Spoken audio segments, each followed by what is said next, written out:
Welcome back to the OTB Podcast, New Zealand's original and still the best mountain bike podcast. We're back with part two with Sam Blenkinsop in the hot seat this week.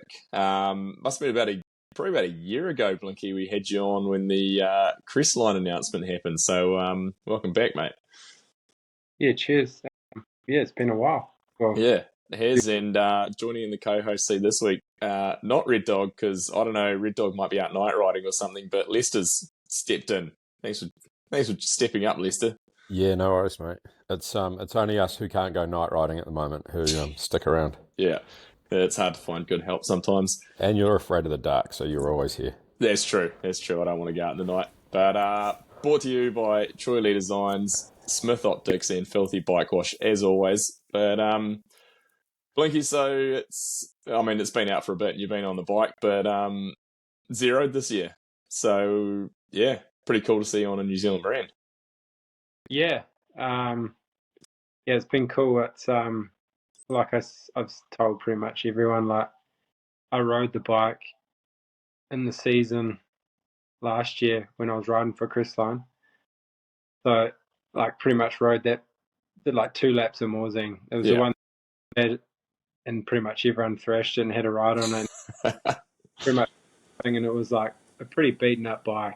And the first run I did on it, at the time I thought the Crestline that I was riding was really good and like that. And then I just did 1 lap on. In the first corner I hit, I was just like, what the hell? And then I just hit, because I'd ridden the track, because it was the track I was testing on in Morzine. It was the one I probably would have done 50 or no, say 1,000 runs on. It's the one we ride like every year, pretty much. Yeah. I've ridden all bikes on that track and kind of, like I said, I just hit the first corner and I was just like, what the hell? This thing is insane. And then rid all the rough stuff and I was just like having so much fun on the bike. Literally did nothing but just jumped on it. It was just like one that Marshy'd kind of set up a little bit. Yeah. And just could do different stuff in the steep stuff that I could do on my bike. The first lap I just jumped into steep stuff, like this one drop. I remember just being able to like brake and the traction that it had, and just I felt, because I'd already done like I'd say like 8 runs on my bike, so I was probably more fatigued, and then jumped on Zerode, and then I felt like I was fresh again, like everything that I was kind of feeling on my bike away, and then did 2 laps, and then I was just like kind of pissed off because I had to go back to the old bike, and then 2 more laps and on my other bike, and I was just like, fuck. Kind of scratched my head and then just had to ride the rest of the season on that bike. And now kind of here and talking to the Zerode guys. Obviously, I approached them because I was just like, I rode the bike, I liked it, and come to this, and I've just been riding the bike and actually had like so much fun riding so far this year. Like, I've been doing heaps of riding lately. Like what I've done in the past. Like, I guess I've been lucky, like having the downhill track and the track behind stuff, and then been riding at Mount Hutt heaps. So I've just been riding heaps of different stuff. So I've just been enjoying that. Yeah, and like I know it was probably when we rode together, like January or February or whenever that was in Christchurch, and I don't think you'd done too much time on it at that point, but I could definitely see you're enjoying yourself on it. Like, and it looked like the pace was coming along pretty good, so must be suiting you pretty well. Yeah. I think that was like maybe my 3rd ride or something on it. I couldn't ride in here. I did some time in Queenstown and stuff on it. It's just cool having that different feeling of a bike that I've kind of never really had. Like, I guess the belt and how the gearbox and everything works, and then just it's just like, it's kind of the feeling that I've always kind of wanted in a bike. Like, I've always struggled. That's why, like, we went when we had Norcos, like we went to the like high pivot with the and everything, just try and get the rail and kind of feeling, because I'd always take my chain off on the Norcos, the old Orams that I had. And then I put the derailleur and the chain back on, and the bike just felt shit again. So then that's why we kind of designed that bike with an idler to try and help that. But you couldn't get rid of that feeling because obviously you still got that jacky kind of chunk. Yeah, that bike seemed like a rough point in your career for you. The old Orem. It was didn't seem like it worked too well. Yeah, well, yeah, it was a bit of a poo time. Like I felt like I just wanted to race with no, and the bike worked really well. Yeah. I had to one time, and I remember Sam Hill was on the side of the track. He was still riding at the time. Yeah. And he was just like, fuck, they just looked like the old Blenki. And I come into the section, I was just like, felt so sick. Just like the bike was working out of control. And you had to go way fast because they had no chain on. Yeah. But man, I wish I could just race like that. But obviously the UCI, they don't start without it. You needed to have like a dodgy link on so it would just snap out of the gate and just leave it behind. Yeah, I guess that's what Aaron Gwynn did that year. So. Yeah. Oh man, that's quite interesting. That obviously, I mean, that just goes to show how much input the drivetrain has over the suspension. Like, I guess that you always hear about the clutch. They're like, oh, the clutch is so sticky and it interferes with suspension so much. If you get rid of that, and I guess that's why a lot of people are trying to go to that O-chain thing or trying different systems out to cancel that out, eh? Yeah, but then you've still got the other problems of it's still not getting rid of it fully, you know. You've still got that chain sprung mass that kind of chatters around. So yeah, for sure. Yeah. In suspension in a way. In the like it's so that's why I guess the belt is kind of good. It's interesting, eh? Like, to me, that's always been the huge advantage of the Zerode. Like, if you look outside the gearbox, so many people just see it as a gearbox bike, but the unsprung weight thing is really the killer. Like, I remember in the early days just fanging around on Dodsy's one, and like, yeah, it's definitely a different feel. And why would you not want the lightest, unsprung weight? Like, it's only an advantage. Yeah, because I've obviously spent a lot of time now on Caterpillar as well, so that's the trail bike. It's the same thing. Like when I first rode that, like on the trails that I've ridden here in Christchurch, like thousands of times, like on all trail bikes. Like I just rode the trail that I always ride, and the first riding that I was just like, what the hell? Like it just felt so smooth, and I just felt like this bike was just making speed over all the thundery stuff. So I was just like, yeah, there's obviously something to do with this belt, or they've done something right, suspension or whatever. And I don't know, but it's not like I don't think it has a crazy linkage system. So it's just like obviously something to do with the belt and how it works and the weight, the gearbox and everything. So yeah, they've done something right there with that stuff. Yeah, I know what you mean. Like on the G3, I mean, when I rode the G2 years ago, it's like I remember the traction on that thing being insane, and like the braking traction you'd get as well. Like if you wanted to get hard on the brakes, like you could just anchor it up and they would stop so quickly. But at the same time, like obviously so controllable, so rapid that you can just have so much pace going.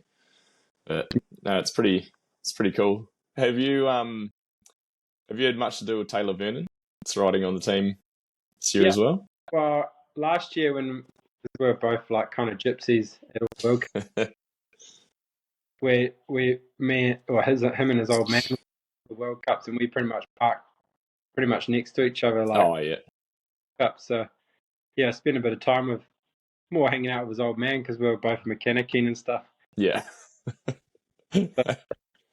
We're just yarning, and then obviously Taylor as well. So I've spent a bit of time with those guys already. So it'll be a pretty sick season, I reckon, because it's like, I guess we were kind of privateers last year, and then kind of going into like the factory sort of side of it now, having a mechanic and set up, and that just makes things way easier.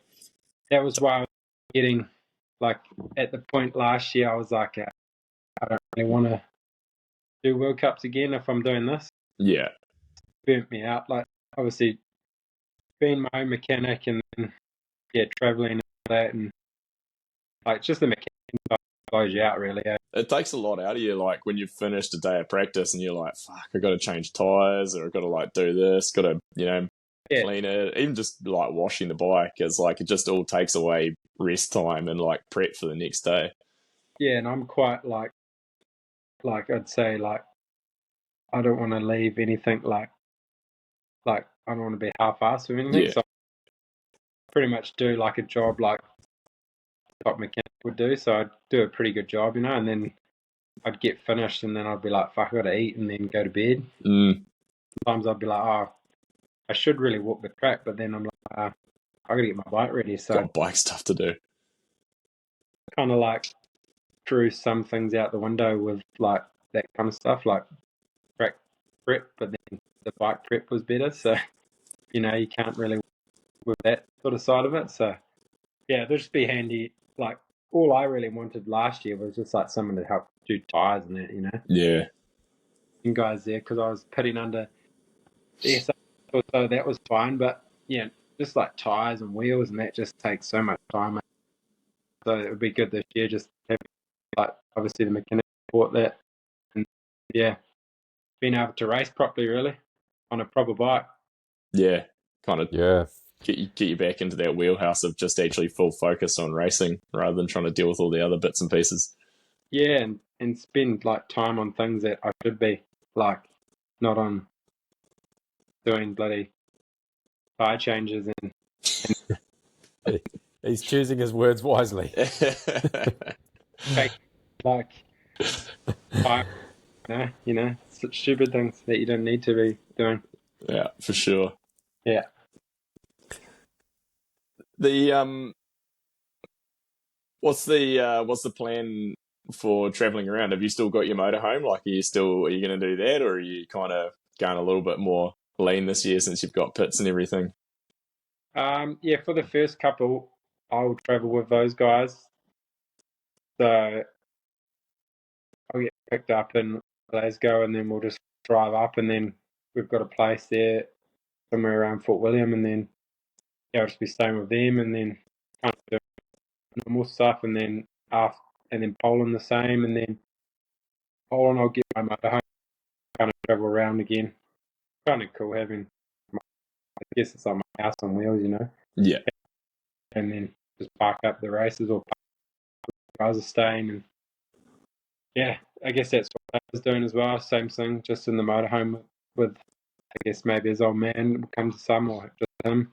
So just makes things easy, You have your home on wheels, Like, I remember when I had the same motorhome in Booker, and they'd always put us in a place, but I'd prefer staying in the motorhome because I just like having the same bed every week and just not having to bloody live in a suitcase, really. It's like a suitcase on wheels, really, you mode up the motorhome, so it's kind of handy.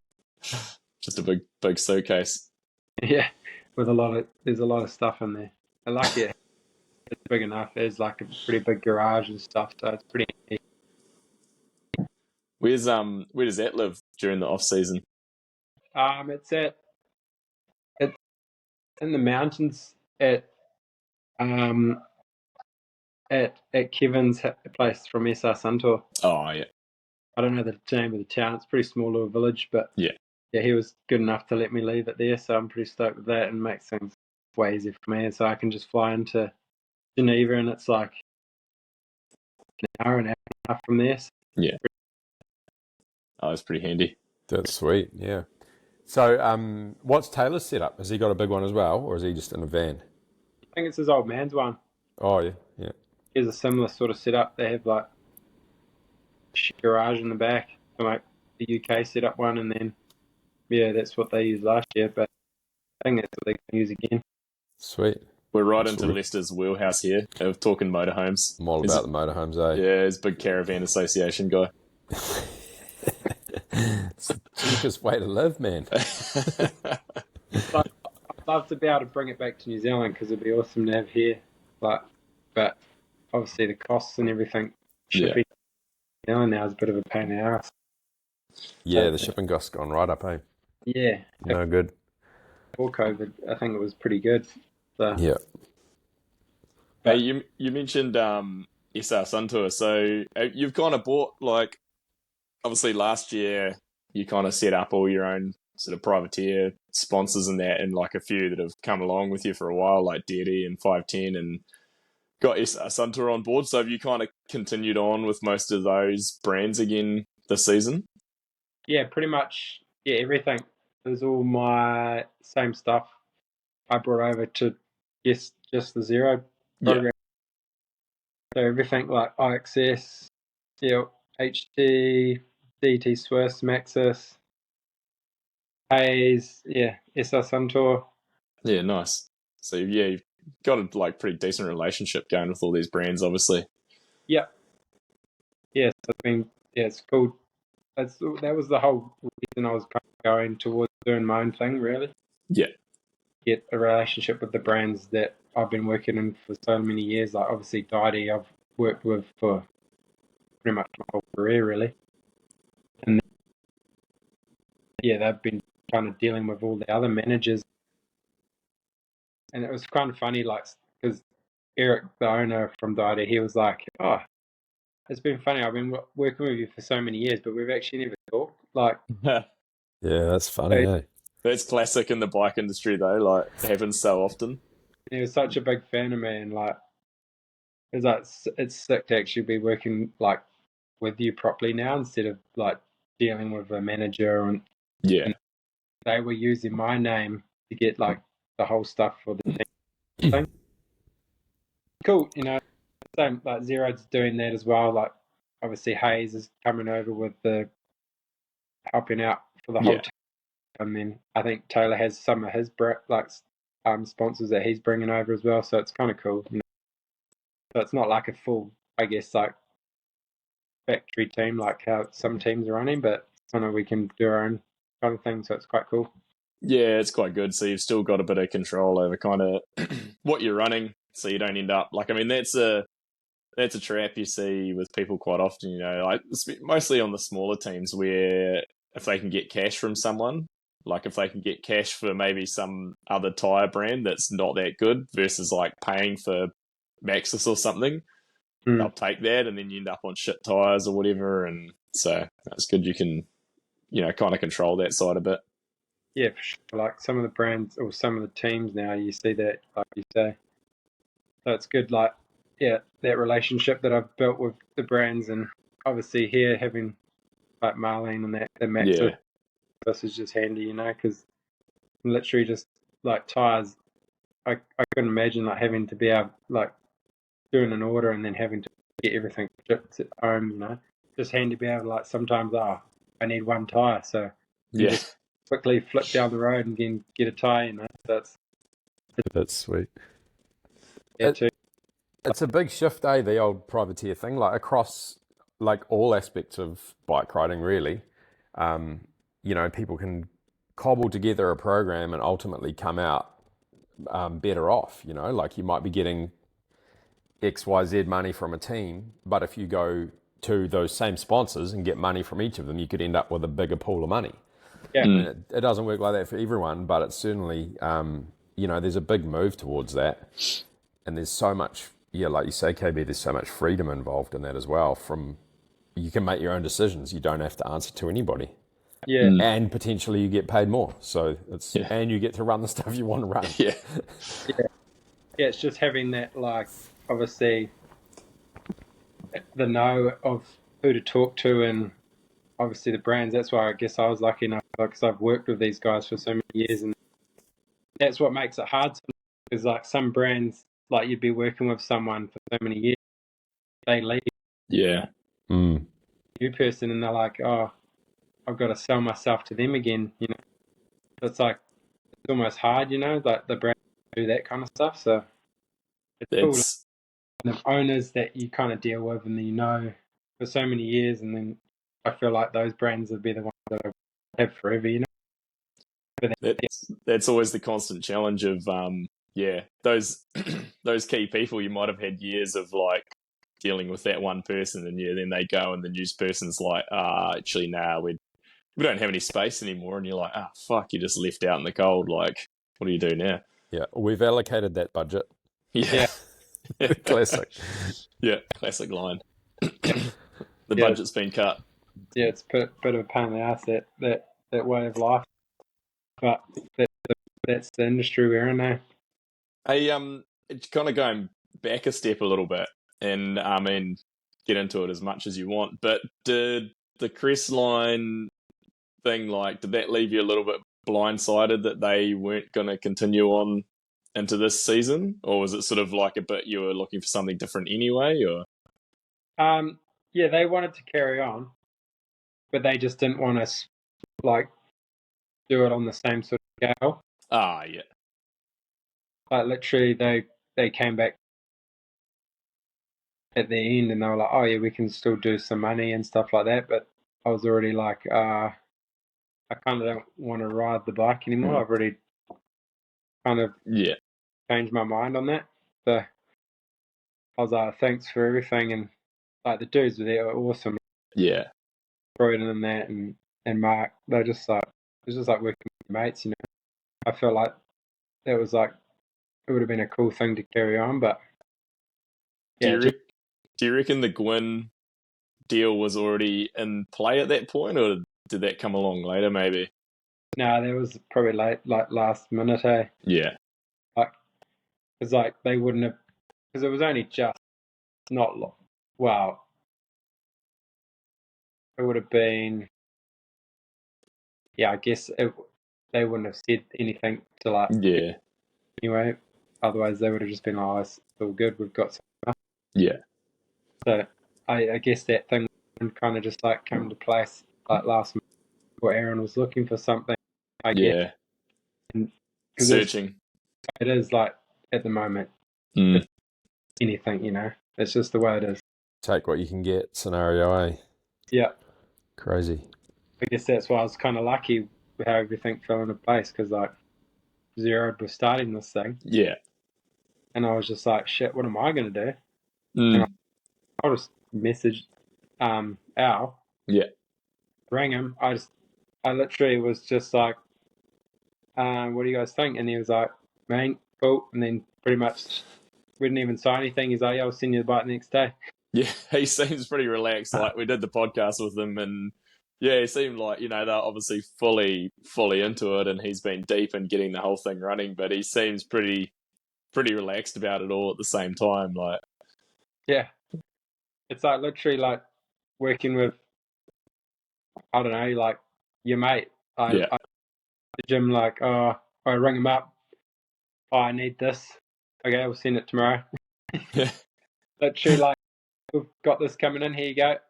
And then he's like, oh, we've got another bike coming tomorrow for you. There you go. It's sweet. And it's like, it's pretty chill, eh? It's pretty cool. Like, and for a New Zealand brand, that was my biggest thing. Like, I've known like Rob for so many like years. Grew up, I guess, watching him ride. Like when I was a kid, like I remember watching him at a slalom on his own bike. Yeah. Remember his style, just like ripping turns on this crazy bike that works so well. Something that he just made out of his garage and stuff, and it just like looked cool. And then he rode it so well. So it's like, it's cool to like kind of work for a brand and obviously see how, because I never knew how, like I'd always seen Zero around, but like see how big it is in New Zealand, like how many people actually have a Zero. Like shuttle day the other day up Mount Hutt, and pretty much bar like 3 bikes that were on the shuttle, they're all Zeros. There would have been like crazy 8 of us. Yeah.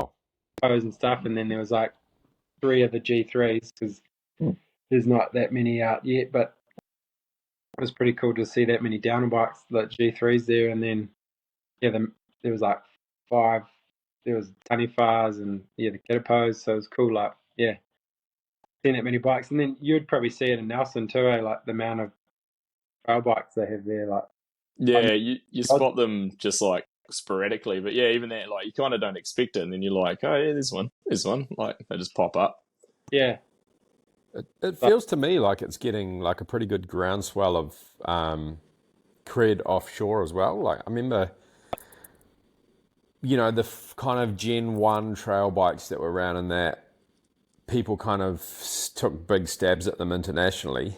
I'm only going off the forums and the things that I read online, but, they certainly seem to be getting a lot more cred now and a lot more people are riding them and realizing that there's something in this, which is pretty cool to see, the growth for sure. And I guess, like, from the downhill aspect, Blenki, getting you guys on board, man, it's like pretty exciting time because it feels like the growth curve for the company is just starting to kick off on a global scale. Like, I would say that numbers in New Zealand probably won't grow that much more for them, but it's only going to go big offshore, like it's only just beginning, which is pretty cool. I think all the sales they did in New Zealand, it was like the people that had like the G2 and stuff like that. They were just like the frothers that were like, oh, I love the Zerode, so I just want to get the next generation that come in, and that's what they just sold out straight away. Right. Yeah. Those, and that's the same like now. But now, like I was saying, like after I did Hardline, he just had so much interest from overseas. Like he just couldn't believe it. It was like all the people that were just had interest in the bike and wanted to get one or wanted to get them over like overseas and stuff, and just it was good to like have fun, I guess, that input and that sort of thing. So it's cool to get the name out there for them, and we'll see at the World Cups and stuff, and then obviously the rest of the races how I think goes for them. This whole thing with Gates is pretty cool too. Like they're pushing a lot. Yeah. Try and obviously grow the brand with the belt and everything, and it's cool to see like a big company like that, which is massive, So like they do belts for everything, So pushing into the bike industry is pretty cool. Yeah, it seems like the bike industry is probably such a small market for them, but they still seem real invested in it. Like you think of belt-driven bikes versus like probably all the automotive style stuff that they sell, like $1 billion kind of industry compared to peanuts. But they seem, so they're doing like $100,000 like World Cup podium bounty or something like that. Oh, is that right? Yeah. That's sick. Yeah, so it's like the first person that can win World Cup. And I think it's either male or female, so I saw Intense John Hall, Gwyn's old mechanic, was riding a pinion equipped M1 downhill bike last weekend, so maybe they're trying to push into it. I mean, Louise Ferguson, if she was on one, she could have some potential to win a World Cup. That'd be interesting, eh? It could be like a team thing. How are we going to raise our money for next year? We're going to build a bike just to win a World Cup. Yeah, get the bounty, get some money. Whoever said he would try for the middle one that he has on his pivot. Oh yeah, just the one belt. Yeah, that's classic. It makes sense, like. Because most bikes are pretty, I guess, they don't feel that great. So then you take a derailleur and put the belt on there. Got to design it around the gearbox and everything. Yeah, Makes the bikes ride definitely a lot nicer. Sure. It'd be interesting to ride something like the like that Intense and ride like a derailleur version versus a gearbox version when they've got both of them. Like actually ride those back to back and see how much difference it made. That'd be quite cool. Yeah, I think it'd be quite a bit, eh? That'd be interesting. Segueing on to, you'd mentioned Hardline before. We talked a bit about Hardline on one of the previous shows, but good to get someone's take who was actually there. And I've probably got like an hour long amount of questions I could ask you about it. But how was Tassie for Hardline? Because you've done Wales as well, so like good course, good event. Yeah, it was sick. I actually haven't done Wales before. Have you not? I thought you had 3 times, but I've been injured, and then the other 2 times I just didn't go because I had to come home. Yeah, my baby was coming. Fair enough. The other time my wife just said I had to come home. So yeah, that happens. It's happened to all of us. And I broke my ribs and cracked the hip, so I couldn't go to the one That was the one I was actually going to go ride it. Yeah. So it was sick. Like, obviously I'd never been to Tasmania before, so it was kind of cool just to go there. Like, I was meant to go there for the enduro back in, but before that, so I didn't get to go. So it was cool to actually go to there and check it out just to see what it's like too. And then the track, the first day, like walking it was insane. Like going to the top of the mountain, walking down the trail, just seeing these jumps that were like freaking, like when you walk them, I don't think it, like when you walk things, it's way more, probably worse. Yeah. You know how big everything was? It was way bigger. Then when we rode it, it was actually quite not that bad, but most of the big features like the road gaps and that, the only thing I can really think about like of for like that is like jumping off a cliff into water. Yeah. Yeah. It was just like just that wind feeling. Yeah. And then but you're not hitting the water real hard, but you're hitting the landing, but it's not that hard, and it's just like so it was like that was this thing, but it was more like the littler jumps were the harder ones, like the little kicky ones. Yeah. But yeah, after you ticked everything off, like that first 2 days, I feel like it was just a trail you could ride all day. It was like one of the sickest tracks I've ever ridden. Like had things in it that like it was like riding 3 different trails. Like we had sand at the top. It was kind of like I don't know, like a beach sort of style. It was like just guess that pumicey rock. It just breaks up and it just turns into sand. And then it was kind of like Rotorua in the middle. It was like kind of clayey, ferny kind of stuff. And then it got a talcum powder Christchurch kind of bottom with no traction. Yeah. It didn't pack in or anything. So it was like kind of the worst stuff for building jumps. But then it was like clay, sticky clay at the bottom too again. So I was like, yeah, it was pretty sick. Like I had a real good time. Like it was cool. Just the Red Bull guys do things really well. Like obviously they just pick us up, we turn up and just ride our bikes, and they've got everything else sorted. So I feel like for me, like into the future, those events like are definitely like a must do for me, like for sure, because it's just like you just ride your bike and have fun, and they do everything else, and hopefully don't die on the jumps or anything. But pretty fun. It's cool. Like it's a cool vibe. Like everyone that goes, we all like ride together. Like the first day is like kind of like a media day, so you just like we ride all the jumps. Probably like I think you have to hit everything like 2 or 3 times, and then it's good for the photographers and like filmers and everything because then they get. And then we work our way down to the next jump, next section, turn or whatever, and then so it's pretty cool. And then everyone just rides together. It's just like a jam session, really. Yeah. So, like working your way down and then just ride like that pretty much. So it's pretty cool the first day, and then you have lunch, hang out, and then the next day or day 3 you can do like full laps if you want to, and then we started just doing full laps, and then we're doing like trains or whatever, and yeah, it's pretty cool. Good way to do it. Sure.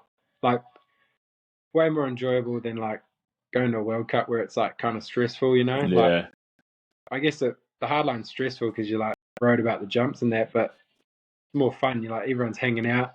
Like after practice, like everyone hangs out.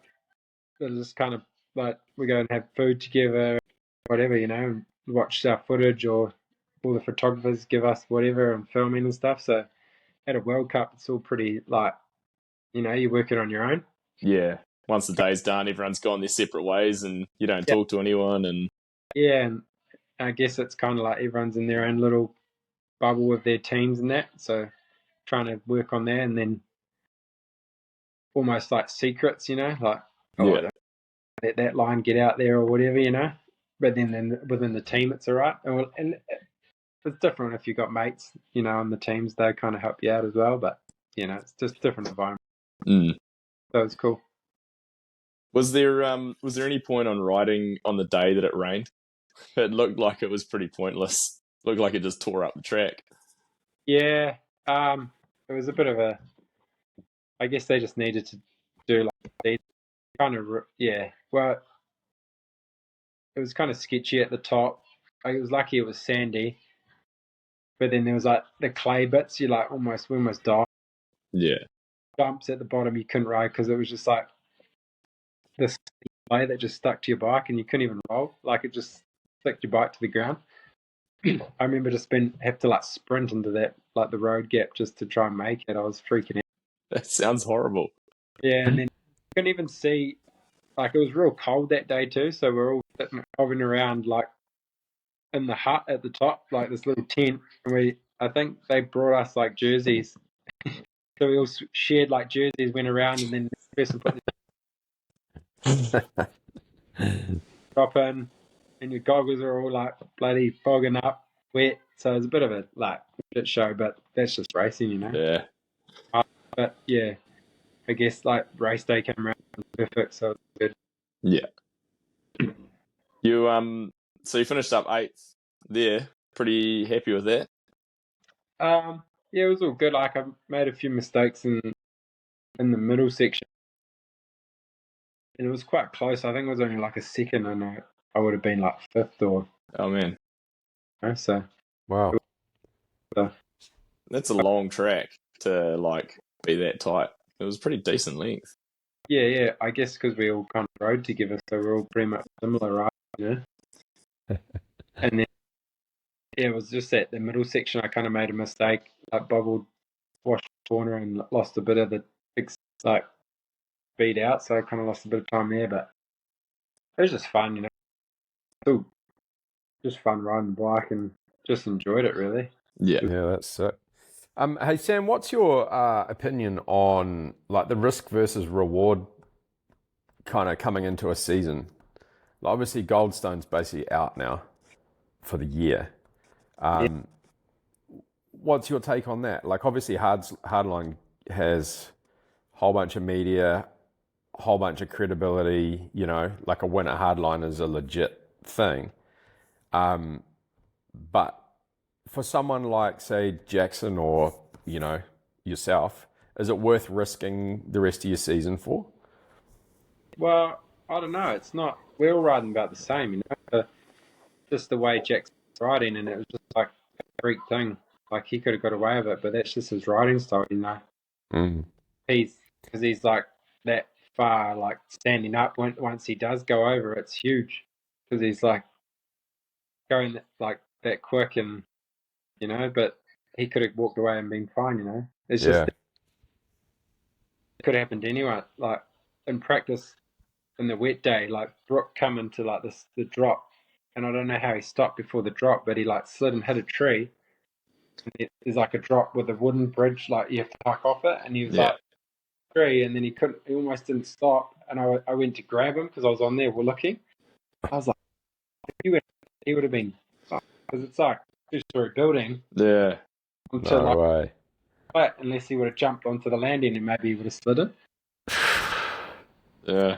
But it's just like accident, and it's like, oh, Jackson shouldn't go ride his trail bike today because he might crash, but he's got a whole season. It's the same thing, you know. Yeah. It's an interesting thing, eh? Like, I don't know. We've talked about it on the pod before, and it's just such an interesting thing because you totally can understand both sides of it. Yeah. And there's no right or wrong. It's just like you say, things happen, and he could walk across the road and blow his knee stepping off a curb, you know, like it's a crazy thing. I shouldn't be riding down all this because I got the World Cup season coming up, but I want to go ride and test some things. Yeah, you've got to at the same time. Yeah, I guess the difference, is that Hardline, I mean, I'd be interested to hear your opinion on this as well, but it looked like Tassie was quite a bit easier of a course than Wales. Yeah. They mellowed it down like it was going to be impossible. So I heard that they'd shortened some of the jumps considerably, but was there other stuff they'd changed as well? The last jump, there was like a last jump, it was like 30 meters or something. Yeah. Or 30 foot or something, they shortened it or whatever. So it was quite a lot. And even that, it still looked like that was like you were pretty much on the limits, kind of making over it. Yeah, I think Brooke would have made it in practice because he Yeah, he went real deep. Oh yeah. and yeah, like some of the days we like headwind, we only just made it, hit it like 75 kilometers an hour. They had Holy shit. so if you weren't hitting, some people were like 73 and tagging the top. So Man, that's gnarly. so it's like pretty fast, Yeah. mucking around. Yeah, So, your like, Garmin on coming in, tuck, just checking your Garmin to make sure you're doing 75. like the wind expect, so they made it a bit safer for that. And then because after there was supposed to be a big shark fin, that was huge as well. Like another bigger jump at the bottom they were going to have as well. So I guess they'll just like improve on it because there's like things, the other places the guy at the build they're like, oh, we could go in here and it could be even sicker with the rock and stuff. So Yeah.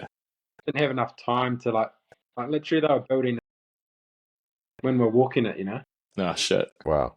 Ran out of time because they had to spend so much time on the bottom jumps because like obviously Dave got injured, trying, and they had to spend so much time rebuilding that stuff. Like it's a lot of money, put into like an event like that. And Yeah. they did a real good job for the first year, honestly. Like, Yeah, that's sick. like when you think about like Wales have had like it's pretty far in now. it's like 8 years or something crazy. So they've had a lot of time to like adjust. Because I remember the first year. You remember everyone was dying on like the hip ones. That was so gnarly, yeah. Killed. So like now they've gone gnarly, but like it's safe enough, I guess. Yeah. They were like classic Dan Atherton stuff. Like he's so technical that he could ride this weird, like these weird angled hips and stuff, and then everyone else was just getting smoked on them. Yeah. Just back on that, it's actually 10. They've done 10 races in Wales now. That's holy shit, massive, eh? Yeah.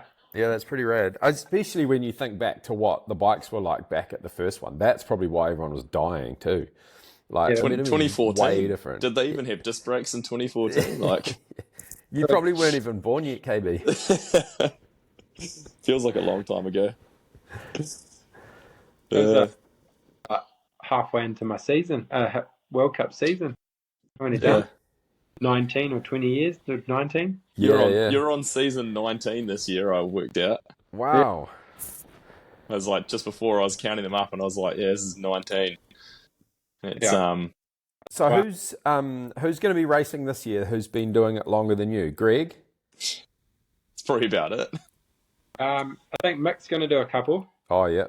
But there's no one still full-time, like, doing, like, the whole season other than Greg, I would say, that's been at it longer. No. Well, there's got to be some other. No, I don't know. Yeah, man, there's no one I can think of. Like, no one that's been... I mean, what was 06 was, like, your first pretty much full season. Like, there's not many people that have hung around still since then. Yeah. Like, the old dog, eh? Yeah, it's pretty good. That makes me feel very old. I mean, I am very old now. I just feel it. Like, I'm not like, just going for another. Just like this to start again. I'm going again, but it's still fun. Yeah. I think that's why it's kind of cool working with the Zerode, the new bike, because it's like a new thing, like the gearbox.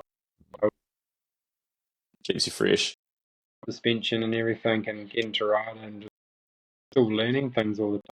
Like if it was the same every year, like nothing changing, then I'd be like, this true. average or not the same. And then now it's cool seeing all the kids that are coming through as well, like those younger kids in New Zealand here. We've got freaking insane. Some serious talent coming through now, which is pretty cool to see. Yeah, so it's cool. Like they're going to push us, and then they're pushing themselves. So just hopefully they don't push themselves over the edge and destroy themselves before they get to even get them. It's a guy like Lockie. I mean, we haven't seen anyone come through like that for, I don't know, it feels like years. He won every race this season basically. So it's like in New Zealand, like he's on one. So and then there's all these other, like, even well, not even faster, but like all these young kids coming up out of under 17 and even still just in under 17. So like, we got some good talent boiling up, which is good. Yeah, it's cool. I can't wait to see what Lockie will do at the World Cup. Like his run at Rotorua, I felt like that was like it would have been definitely a podium World Cup run for sure. Like if not like near winning, like so it'd be cool for them like on form at the races this year. So it's cool. And all the other kids like the juniors, seeing how the juniors go at the World Cups as well with Tyler and those kids and Ollie and yeah, it's going to be cool to see, for sure. Yeah, it's I had quite a good chat to Damien from Yeti, the Yeti team manager in Rotorua at Crankworks about Tyler and that, and I was saying to him, it feels a bit like a young Blenki coming through onto the team, same sort of thing, but like 18 odd years later, it's like this young, absolutely rapid kid. So it's cool. I think he's got a real good place to build his, kind of build start of his career up with those guys. Yeah, it's probably one of the best places for sure. Like, they're definitely a good family, the Yeti crew. I always said like they were like a family to me. Yeah, it was always like home, like even the owner, like Chris Conroy's like still like a mate, and same with Damien too. Still like at all the races, you still joke around with him. So it's cool like to see another Kiwi coming through on that team, and yeah, it's a good place to start for sure. But also like it is it's good to see that they're pushing the downhill bike again. So yeah, and then obviously Mick too, like doing some World Cup stuff, and then the bike looks pretty good too, so it's cool. It's going to be probably pretty quiet if conversation with Richie and Tyler. They're both pretty quiet dudes. Won't be much conversation. Pretty good, yeah. You just got to get him going, and there's a good yarn. I went for a ride with him when he was in Nelson, and I finally got him going when we started talking about power numbers, and then he was on. He was in his element then. So, go on, KB. What's he running? He didn't disclose, but I'd say there's some pretty good watts that are coming out. I'd love to see that dude's like 32nd day or even minute. That'd be insane. Yeah. So 19th season this year. What do you reckon you've got left in you? More after this? Year by year? Well, my wife was saying the other day, she reckons I've got 4. Well, there you go. More. You've got permission. Oh shit! Thanks, hon. I'm really thinking that many, but if you say it, then why not? Was she yelling at you at the time? Like, you've got 5 more years? No way. It was like, this year, I reckon 5 more. Well, I mean, hey, that would be epic. Like, who knows what's going to happen this year? Like, you get to have a blinder, and like you say, you're feeling fresh and ready. So that's cool. I'm just living in the moment, really. Not like this could be my last year. Maybe next year is the last year. I'm just like riding the wave, really. Yeah. Like the racing part of it, like being away from the family and that's the hard part. That's why it's cool this year. Like the family's coming over this year with me, so they won't be at all the races, but they'll be living obviously in London in the UK, so kind of closer, so I can just pop backwards and forwards to see them and stuff. So, and then we'll have like obviously a bit of the time they'll travel to the World Cups in the motorhome and that, because my wife did it with them with the 2 kids 2 years, and she spent like 6 months in the motorhome. She was like, yeah, nah. Your wife is a saint. Like, I don't know how she does it. I don't know how she flies to Europe with 2 kids. Like, that's my worst nightmare. Yeah, but that's why I'm obviously going to see it next week, and then I'm coming back for 2 days, and then I'm flying with the whole family over. Oh, yeah.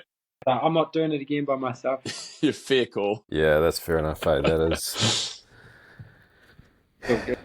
Cool flying with, they just love it. It's like a little holiday for them. Just seeing them watching, like, getting their food and watching their program, and then Blake starts going nuts and he wants to run around, and then the air host like, just, who's this kid? We're like, Not ours. deal with him. So, it's all part of it. I guess it's cool traveling around. They'll get to look at it when they're older, and they'll be like, "Oh, we got to travel around the world when we were younger." Because it's epic life experience for them. Yeah, totally. You can't replace that. Yeah, even if they don't remember it all, it's like you've still got all the pictures and videos and that sort of stuff. And when they're older, looking back on that, it's pretty awesome. Yeah. Like my daughter, she's 5 this year, so she'll remember it. She still remembers like when she was over there last year and stuff. So it's cool. Awesome. Well, speaking of 5, I mean, you must be 35 at the moment.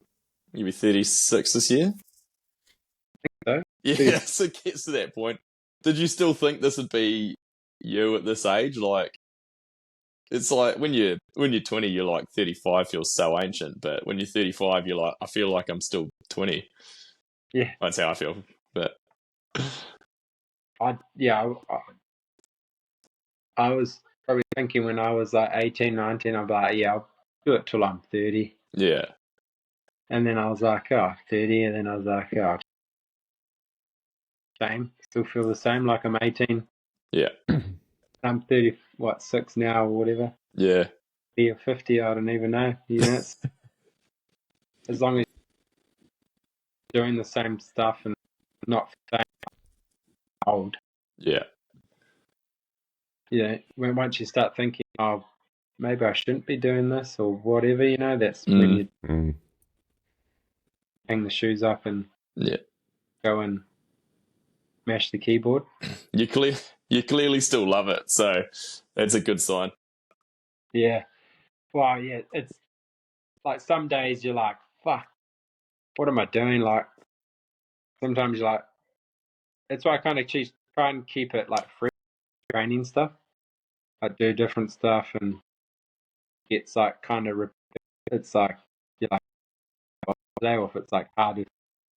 But then also like the hard stuff is kind of the cool part of it, It's like almost the easy part in the way. You've done ready for the season. But then not like you training in the week and then you get to ride your downhill bike and you're like, this is the cool part. Yeah. But then you get fuck, the shuttle, or like the lift, go to the and then the lift is closed because the wind's there or whatever, or the track's not open, so you're like, should have been free. But, then there's the days like I rode the other day in the bike park and I was like, I think I did like, I rode like most of the day, I did like 12 something runs. End of the day and I was like, fuck, that was the sickest day riding ever. Like the first lap I did on one track, because the track wasn't open, they didn't open the GC at the time in the venture park. Yeah. It was like finally opened up, and I rode some other track and I was like, oh fuck, what am I doing? Because it was like a traverse trail. I was like, this is horrific. I'm just gonna go home. And then I went into the thing and I was like, is it okay if I ride the GC? And they're like, yeah, sweet. So I started riding it, and then I was just like, I had so much fun on the downhill bike. Yeah. The track was kind of a bit blown out because obviously they've had no rain here and whatever. Yeah. But once I started cutting it in, I just had more fun, tried different things in the shocks and everything, and I just had a really enjoyable day. It was almost like a summer's day. It was like hot. It was like perfect. Nice wind. Ideal. Cool. Yeah. The days like that make it worth it for sure. We've had a pretty good Ed Masters story and pretty good Win Masters story, but I reckon have you got a Brooke McDonald story you can tell us before we sign off? Something that is PC. I don't even know, man. I've got like, there's probably too many of them. You have to go through the library. There's probably a memory block.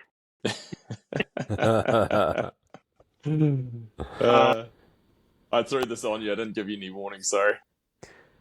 I'll just put out. The one that I always remember. This is like when I started kind of riding with Brooke. This is just like when we're riding, like a riding memory that I've told like on a podcast before. I don't know. It's just like this is the thing I remember. It's just what Brooke is like. We were riding in Rotorua, and I remember it's the same track that we pretty much raced on at Crankworks. We've raced for years. Yeah. Time Brooke was on. He might have been on the Angelotti. Yeah. Junior. I think we had our net there, and it was like practice or something. We were just riding, and he come into this section. I was following him. It was the same bit like where I went off the track last year at Crankworks. Like I went outside the tape, so like where the main bit where all the crowd was watching this year. Yeah. You come into that section, and there was like at the time there was like this panga kind of stump, like kind of crank height. That section, he just like he must have not have seen the panga or anything. He just come in there like and as like drifting the stump, cartwheeled down the hill. I think no, he rode the front. Somehow he rode the front down into the section, and then there was a big panga at the end, and he just like collected the panga and just like fully like charged it like he was charging someone like he just like fully got up, sweet as nothing, just like bloody hell, like the in his way. It was got back on his bike, nothing. If that was me, my shoulder would have been ripped off. Probably concussed or something wrong with me, broken shoulder for sure. He got back straight on his bike. Next section, pinned as straight away. Same thing, cartwheel, boom. And he gets back on the bike. Oh fuck, man! What, man? Just angry as back on the bike, just still pinning it. And I'm just like, just happened in like, freaking, like 30 seconds. There's two massive ones. Didn't even like stop and say anything. Just get straight on the bike. Fun.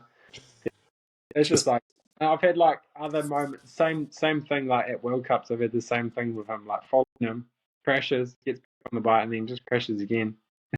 I think when we did the episode with Greg Bennett, it was a pretty similar one. He was talking about in Val de Sol, and it was like the same thing, pretty much. Like Brooke just has like this huge crash, gets back on, keeps going, has like another huge crash, gets on, just keeps going. He's just like, what the fuck? Like, how's this guy still going? Well, I guess it's just like his life, you know. Same thing. Like broke his back. Yeah. If it was anyone else, would probably say, "Oh, career's over." And, like, look at him now, still pinned, could win race, can win, and just still loving. Yeah. Carries on. The other direction, you know, like probably depressed or whatever, you know. Yeah. Job and saying what could have happened, what could have happened, or what could have done. For sure. Out there enjoying it. Certainly, like you've got to wonder, like people like him who battle back from like about as far away from being an athlete as you could be and get back to the top. You know, hopefully he can go out under his choice. You know, like when it's time, and just be like, "Sweet, I've had a good time," and walk away, rather than an accident like that forces you out. Like it's got to be such a different play for the years to come, and like you go out with a positive attitude instead of a resentment. Yeah, it'd be such a different thing. Even know, like he couldn't walk. Yeah. Like he's like even like he still runs. Like he can't run that properly yet, but he had like a scuff for so long and whatever, and see him on the bike, and he just like still like him at Hardline this year. I was like, shit, he's still ripping. Yeah. Right. Yeah, he still looks the same. Like I reckon, like his style and that hasn't changed. You know, like it didn't really affect him like that once he was back and going again. Yeah, I think once he's like when he's on a bike that he likes and stuff, and then he's feeling, he's just like Rapid. Yeah. Oh, that's was bloody good. Thank you, Sam. Great. I like the positivity on the Zerode. I'm looking forward to seeing what this season holds. I mean, clearly you've still been fast for 19 plus years now, but I'm looking, well, hopefully we can watch it somehow, but looking forward to seeing how it goes for you guys anyway. Yeah, absolutely. Yeah, hopefully everyone can watch it on the deals. Yeah, we might have to try and catch up for like a mid-season catch-up too, I reckon. See how it's going midway through. Yeah, for sure, keen as. Sweet. Alrighty. Thanks, mate. Good to have you on again. And thanks, everyone, for listening. We'll see you next time. Cheers, guys. See ya. Cheers, Blenki.